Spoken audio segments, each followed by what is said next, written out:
जय श्री झूलेलाल। सतनाम साॻी सिंधी समाचार राजस्थान में तव्हां सभिनी जो स्वागत है। दोस्तों, या ॿिया कैंडिडेट आहिनि जिन जो वोटर लिस्ट में नालो कान्हे, इहे बि कंहिं पंचायत सां गॾु जुड़ियल आहिनि। त भाई साहब, सभिनि खां पहिरीं तव्हांजो नालो ॿुधायो। मुंहिंजो नालो लीलाराम सोडानी, मां निवारू जो निवासी ऐं मुंहिंजो उते निवारू में उपाध्यक्ष जो पद आहे। लेकिन मुंहिंजो हींअर जेके चुनाव हलनि पिया, जेके पंहिंजा चेटीचंड जा, उन में असांजा नाला बिल्कुलु नस्त करे छॾिया अथनि। असांखे को ॼाण बि कोन कयो अथनि। त तव्हां मुखी साहब खां पुछो। साईं पुछो, उहे ख़ाली चवनि था कि मुखी जेको चाहींदो उहो कंदो ऐं मुखी जेको लिखित में ॾींदो उन जा नाला ईंदा, ॿिए कंहिंजा कोन ईंदा। त तव्हां घणनि सालनि खां वठी हिन पद ते आहियो? साईं मां साल खनि थियो आहे हींअर पद जोड़ियो आहे। त तव्हांजो नालो कान ॾियो वियो आहे? न, बिल्कुलु कोन ॾिनो वियल आहे। त वोटिंग लिस्ट चेक कई अथव? बिल्कुलु कई आहे साईं। असां हुननि खां पुछो पिया, लेकिन टाले था छॾनि। त तव्हांजो वोटिंग लिस्ट में बि नालो कान्हे, तव्हांजो नालो बि कटियो वियो आहे? बिल्कुलु कटियो वियो आहे। जेका उते नाला जुड़िया आहिनि, छा उहे असली आहिनि या फर्जी आहिनि? फर्जी आहिनि साईं। हींअर फर्जी कम पिया हलनि, सभु कम फर्जी पिया हलनि। त तव्हांजी पूरी पंचायत जो पूरो नालो छा आहे? मुंहिंजो लीलाराम सोडानी। पंचायत जो सिंधी पंचायत निवारू रोड। चेटीचंड सिंधी मेला समिति वोटर लिस्ट खे खणी करे ही क्या शख्स असांजे साम्हूं आहिनि।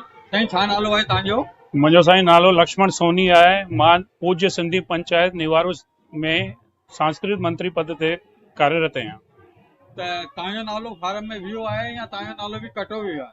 न साईं, असांजो कोई फार्म में नालो कोन वियो आहे। ऐं असां मुखी साहब खां पुछण जी कोशिशि कईसीं त असांखे मुखी साहब बिल्कुलु मना करे छॾियो कि भाई असां हिन शइ जो कोन ॿुधाईंदासीं तव्हांखे। त चयोसीं असां छो नथा कयो, तव्हां ॿुधायो छो नथा।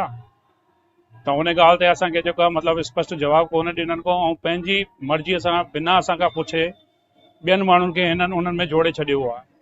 त उहो जेका नाला ॿिया विया आहिनि तव्हांजी पंचायत जे द्वारा, त उहो असली कान्हनि, तव्हांजो मतिलबु फर्जी नाला आहिनि। एक्चुअल में छा आहे, जेके असांजा कोषाध्यक्ष जेके दिलीप कुमार गुलराजानी जी आहिनि, उहे ई असांजा कोषाध्यक्ष आहिनि।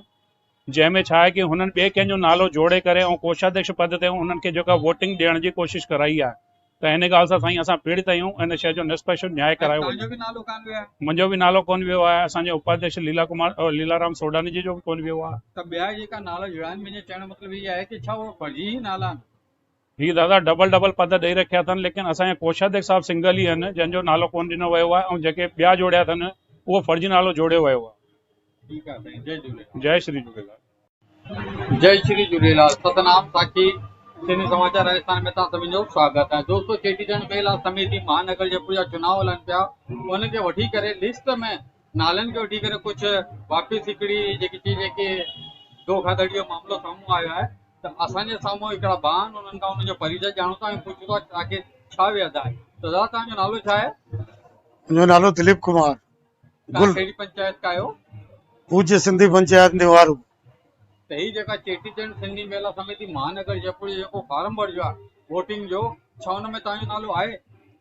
असांखे ख़बर ई कान्हे। त तव्हांखे मुखी साहब कुझु हिन में संबंध में ॼाण ॾिनी आहे भई तव्हांजो नालो विझां थो नथो विझां या छा कुझु अहिड़ो? न, पुछण जी कोशिशि कई त हुननि टारे छॾियो। ऐं तव्हां कहिड़े पद ते ॿुधायो? तव्हां? मां कोषाध्यक्ष जे पद ते आहियां। घणनि सालनि खां वठी आहियो? 2 साल थी विया। त हिन चेटीचंड जो जेको वोटर लिस्ट जो जेको फार्म भरियो, हुन मां तव्हांखां को न को सलाह वरिती अथनि ऐं न को कुझु पुछियो अथनि? न, कुझु बि न। ऐं वोटिंग लिस्ट में त नालो ॿियो पियो हले, त हिन आख़िर छा चई तव्हां, फर्जी आहे या असली आहे? कोषाध्यक्ष मां तव्हांजे साम्हूं वेठो आहियां। त हू फर्जी आहे? हू फर्जी आहे। ठीकु आहे। जय झूलेलाल। जय झूलेलाल।